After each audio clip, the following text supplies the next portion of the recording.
The scream never came, and that was how she knew something was wrong. The night lay thick over the Louisiana plantation, heavy with the smell of damp earth and magnolia blossoms rotting where they had fallen. Cicadas screamed in the trees, their rhythm relentless, drowning out softer sounds. From the narrow window of the slave quarters, she watched the lights in the big house flicker, one by one, until only a single lamp remained burning on the upper floor. She was used to silence. Silence was safer than questions. Silence meant survival. Her bare feet pressed into the packed dirt floor as she stood, listening. Inside the quarters, bodies lay close together, exhausted, breathing shallowly. No one stirred. No one ever did after dark unless ordered. She wrapped her arms around herself, feeling the thin cotton of her dress cling with sweat. The heat was suffocating, but a chill crawled along her spine. The child had been crying earlier, not loud, not the way babies usually did. It had been a thin, broken sound like an animal too weak to protest, the kind of sound that disappeared quickly if no one answered it. She had heard that sound from the big house before, always at night, always brief. No one spoke of the child in daylight. In the fields among the enslaved, silence surrounded the subject like a warning. In the house, white voices lowered when the child was mentioned at all. Even the mistress pretended the small body upstairs did not exist. But the master knew. He always knew.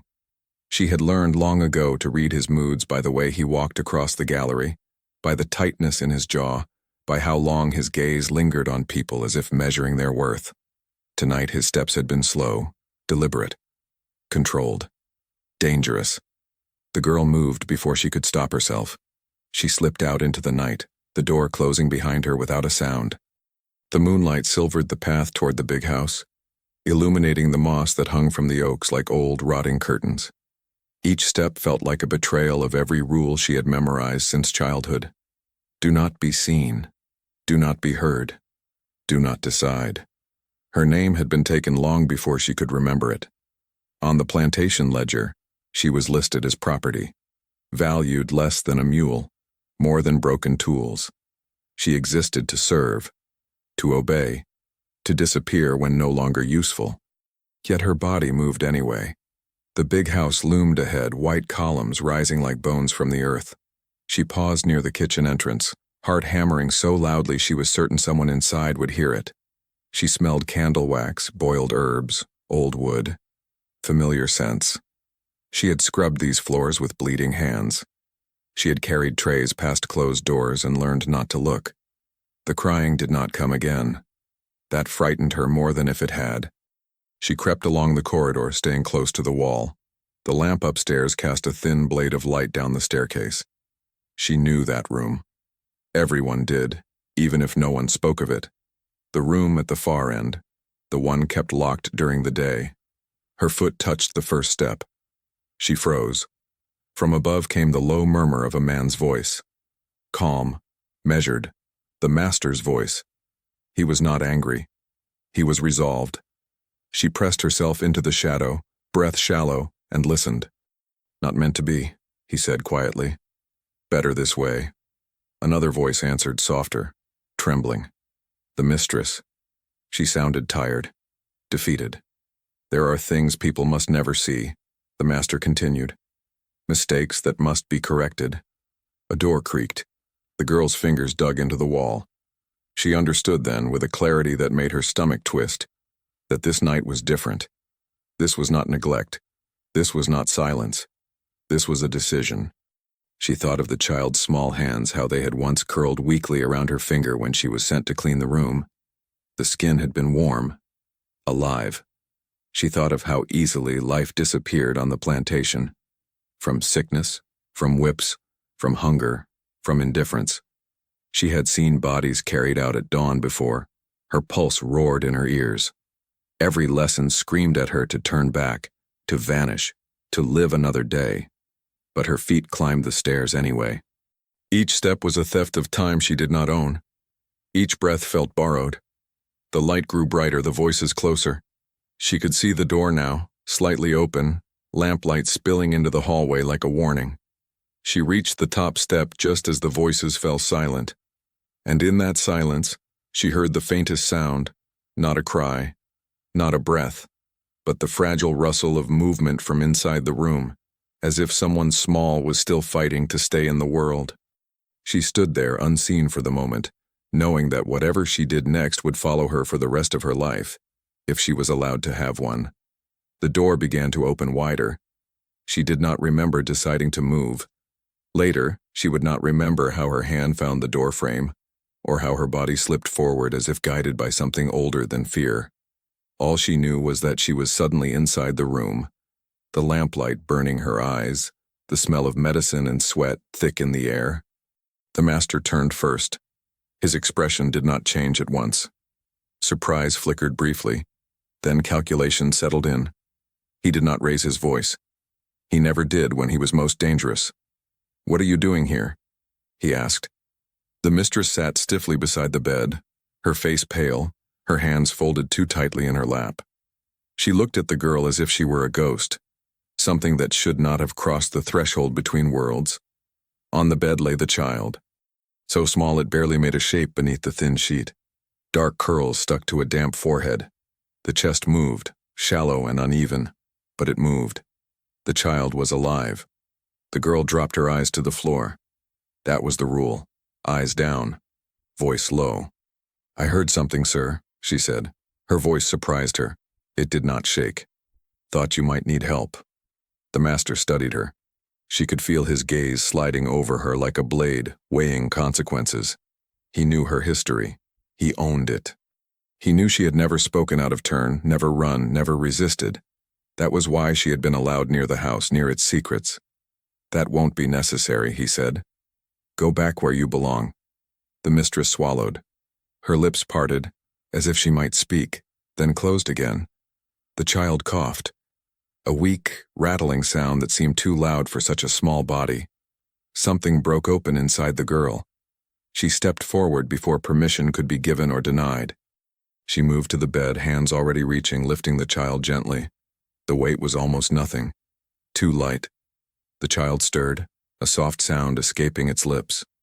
"Please," the girl said before she could stop herself. One word. A crime. "Let me take her. I can keep her quiet. She won't be seen." The room went very still. The master's jaw tightened. "You presume too much." "She's sick," the girl said, faster now, words tumbling out as if once stopped. They would never come again. "She needs air, water. She won't last the night like this." "That is not your concern." But it was. It always had been. The girl had seen too many small bodies lowered into the ground behind the quarters, wrapped in cloth, names forgotten before the dirt settled. The mistress looked away, her shoulders trembling. The master's gaze hardened. "This child," he said slowly, "is a mistake. And mistakes have a way of destroying families." The girl understood then, not fully, but enough. The child's skin was lighter than hers, the curls too fine. The existence of this small body threatened the careful lie that held the household together. "She didn't ask to be born," the girl said. Silence slammed down on the room. The master moved with terrifying calm. He crossed the space between them and took the child from her arms. For a moment their hands touched. His grip was firm. "Certain. You will leave," he said quietly. "Now." The girl hesitated. Just a second too long. That was when the mistress spoke. "Let her," she whispered. Both of them turned toward her. The mistress's eyes were wet, rimmed red. She did not look at the child. She looked at her husband. "Let her take it away. Let it be. Not here." The master stared at her. Something unspoken passed between them. Fear, relief, shame, calculation. Finally, he exhaled. "Very well," he said. "Take it. If it dies elsewhere." The girl did not wait for him to change his mind. She took the child and backed toward the door, heart pounding so hard it hurt. She felt the weight of the moment settle over her like a sentence she could not yet read. She carried the child down the stairs, out into the night, every shadow a threat. She hid in the narrow space behind the smokehouse, wrapping the child in her own thin shawl, feeding it water drop by drop. The child lived until dawn. And when the sun rose, the girl knew something else had been born alongside that fragile survival. The master would not forget. The plantation woke slowly, as if reluctant to face what the night had changed.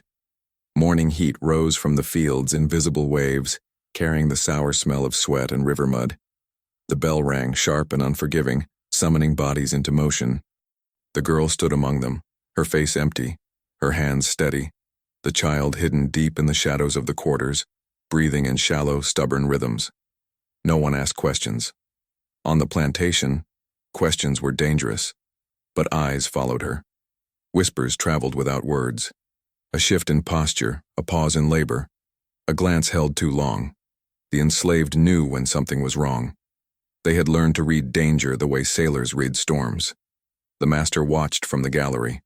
He stood with his hands clasped behind his back, surveying the fields as if measuring ownership.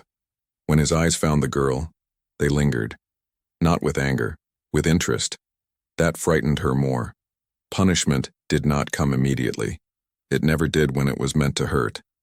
Instead, she was reassigned, no longer allowed near the house, no longer trusted with its quiet, hidden tasks.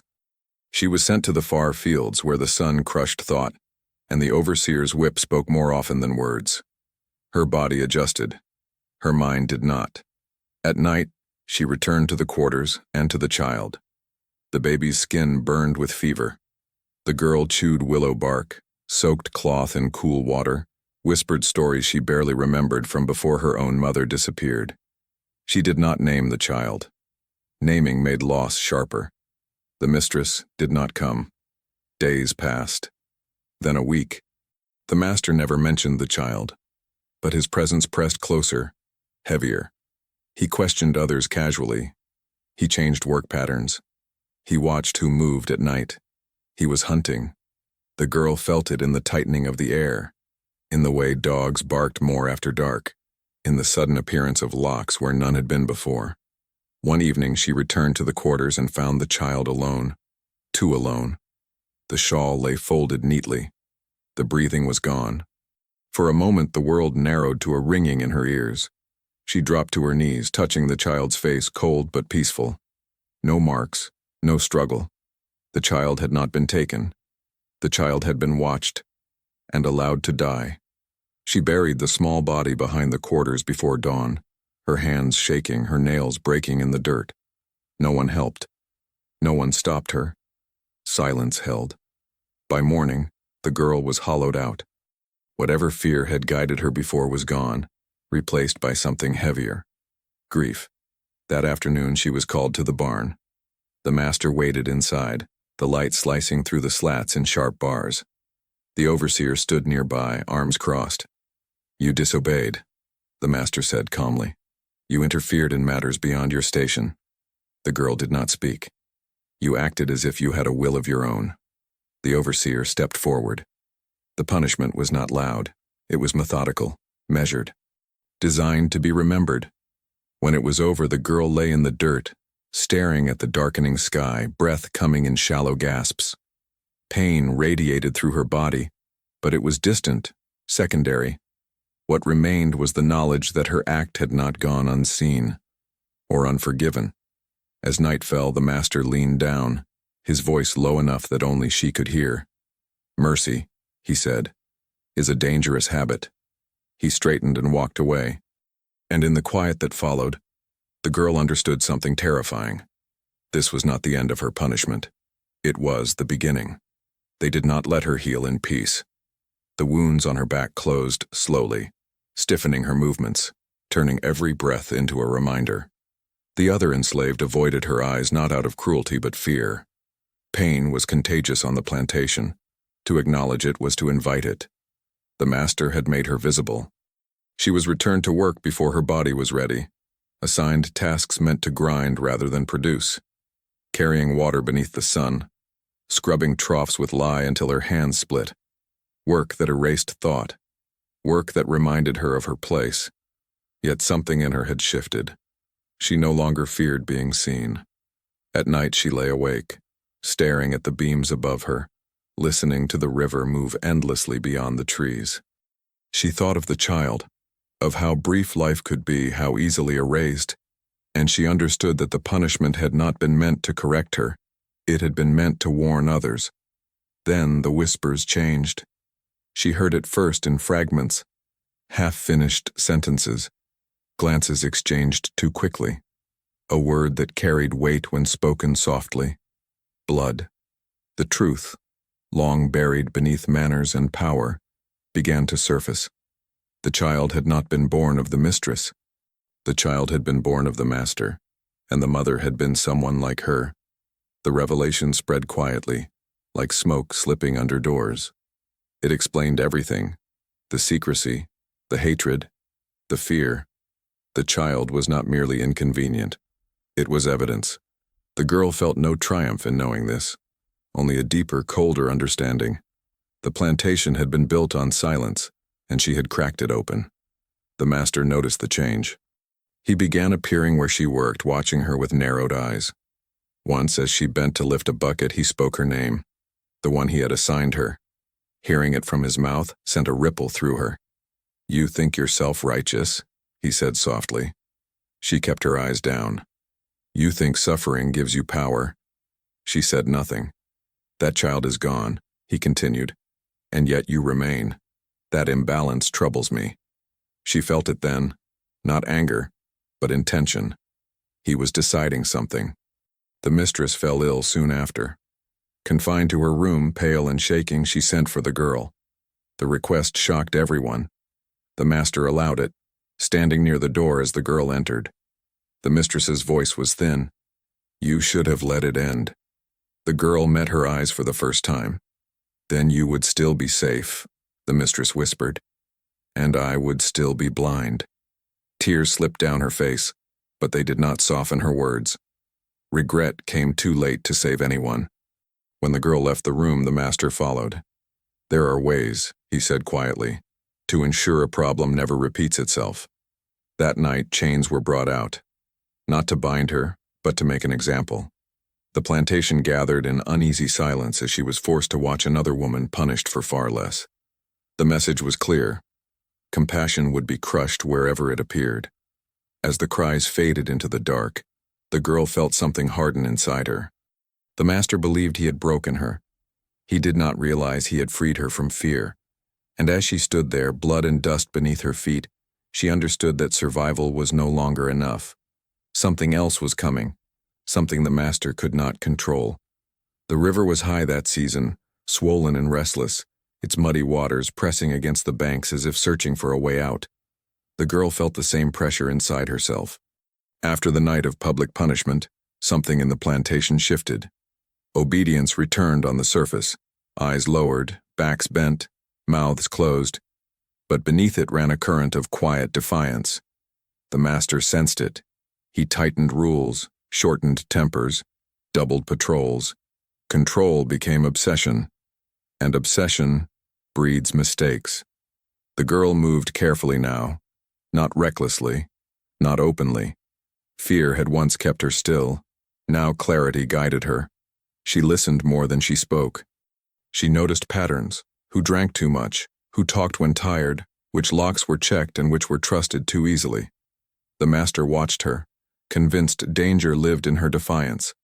He never considered that her greatest threat was patience. Weeks passed. One evening, the mistress died.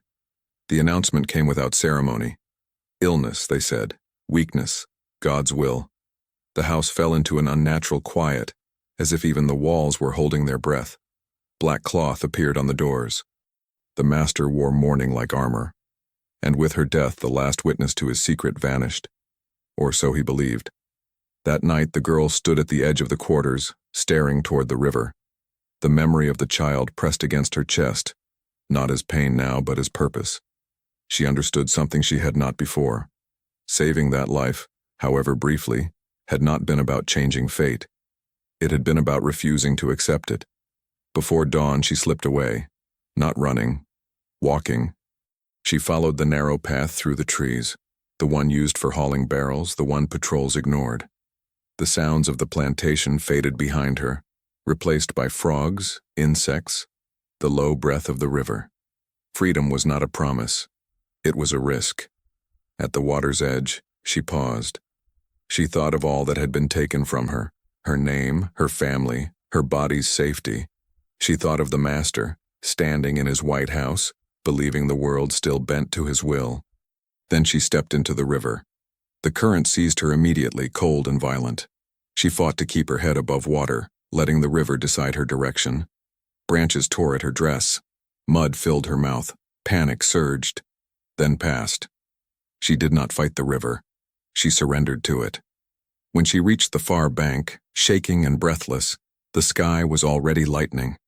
She crawled into the reeds and lay there, unseen, as the plantation bell rang in the distance. They would search. They would rage. They would punish those left behind. But she would not be there. Her disappearance became another silence layered onto the plantation's history. The master spoke her assigned name only once, in anger, then never again. Records listed her as lost, runaway, presumed dead. But stories have a way of surviving what people cannot. Years later, whispers followed the river, of a woman who helped others cross, who guided them by night, who never spoke her past but carried it in her eyes. Some said she had once saved a child meant to die. Others said she bore scars like writing on her back. No one knew her true name, but her choice endured. In a world built on cruelty, she had chosen mercy, and paid the price without regret. The master's house still stood for a time, white and proud against the sky. Yet inside it something had rotted beyond repair. He had wanted the child gone. Instead, he had lost control. And that, more than any punishment, was the legacy that haunted him until his final breath. If this story moved you, disturbed you, or made you reflect on the hidden truths of history, leave a comment below with your thoughts. Subscribe to the channel for more untold stories from America's darkest past. Like the video to help this story reach others, and share it so these voices are never silenced again.